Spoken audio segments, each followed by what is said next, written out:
इस शहर को ये हुआ क्या, कहीं राख है तो कहीं गिबली की हवा। আমার ইনস্টাগ্রাম ফেসবুক ফিড সবে গিবলিতে ভরে গেছে। বাবা তোমার দরবারে সব পাগলের খেলা। ये গিবলি গিবলি क्या है। আমার এনজাইটি হচ্ছে, একটা গিবলি বানাতেই হবে, নাহলে এই সমাজ আমাকে মেনে নেবে না। ব্যাস গিবলি বানানো কমপ্লিট, এবার আপলোড করে দেওয়া হয়ে যাবে। দাদা একটা গিবলি বানিয়ে দিন না, দিন না, দিন না। এমনি নাকি চ্যাট জিপিটি 4 এর সাবস্ক্রিপশন নেওয়া আছে, একটা গিবলি 200 রুপিস। এইগুলো কি শুরু হয়েছে ইনস্টাগ্রাম ফেসবুকে? হ্যাঁ, চারিদিকে কার্টুন, কি সুন্দর লাগছে তো। বলছি আমিও করব। টিউটোরিয়াল দেখতে হবে, ইউটিউবে টিউটোরিয়াল দেখতে হবে। আমি তাই XYZ তোমাদের জন্য চলে এসেছি। এখন কিন্তু যেটা ট্রেন্ডে চলছে গিবলি আর্ট। এই গিবলি আর্ট বানানোর জন্য মানুষ মরিয়া হয়ে উঠেছে এবং তার জন্য কিন্তু এই ভিডিওটা। তুমি কি এখনও ভাবছো গিবলি আর্ট কীভাবে বানাবে? তুমি চারিদিকে খুঁজে বেড়াচ্ছ অন্ধের মতন, কিন্তু কেউ তোমাকে সলিউশন দিচ্ছে না।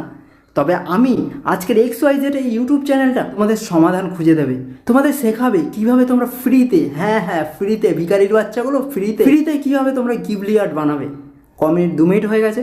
হ্যাঁ, এবার আমি তোমাদের বলতে চাই আমার চ্যানেলটাকে কিন্তু সাবস্ক্রাইব করো। আরে সাবস্ক্রাইব করবো ওখানে, আগে তো টিউটোরিয়ালটা বল না। ফার্স্টে কিন্তু পেড ভার্সানটা দেখাবো, কারণ যারা পেড রয়েছে তারা কীভাবে শিখবে, তাই না? তাহলে আমি পেড ভার্সান যাবো, এরপরে কিন্তু আমি আসবো ফ্রি ভার্সানে। এর একটাই কারণ, রিচটা অনেকটা চলে যাবে, তোমরা ফ্রির জন্য ওয়েট করবে, কারণ তোমরা তো গরিব, তাই তো? চলো এবার মোবাইলের স্ক্রিনে চলে আসি।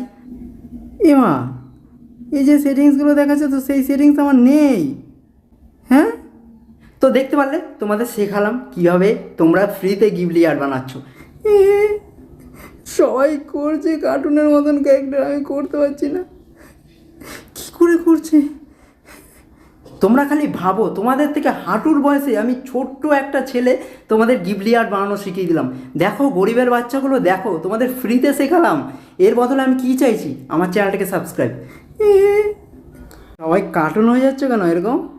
হ্যাঁ, এই কিছুদিন আগে নিজের ছেলে মেয়েদের বলছিলে না যে এত কার্টুন দেখিস কেন, এত কার্টুন দেখিস কেন?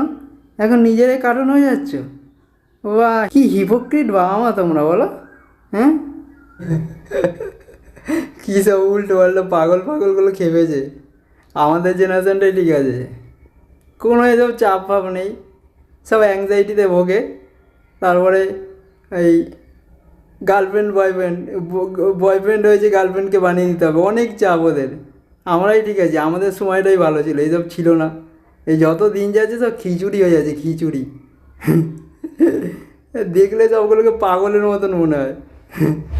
আমি না বয়ফ্রেন্ডকে বলে দিয়েছি, বয়ফ্রেন্ড বলেছে বানিয়ে দেবে, আর ও যদি না বানিয়ে দেয় একটা ঢং করে দেবো, স্ট্যাটাসে লিখবো আমি মনে হয় সেই ব্যক্তি যে কার্টুন বানাতে এখনও শিখিনি, আমিই মানুষ আর সব কার্টুন। হাই আমি সিন্স আমার অনলাইন ফ্যানেরা কোথায় গেলে?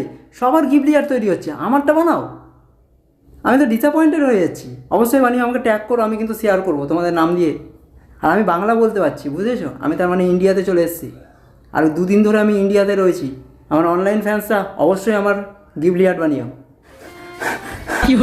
বানিয়ে উঠছি।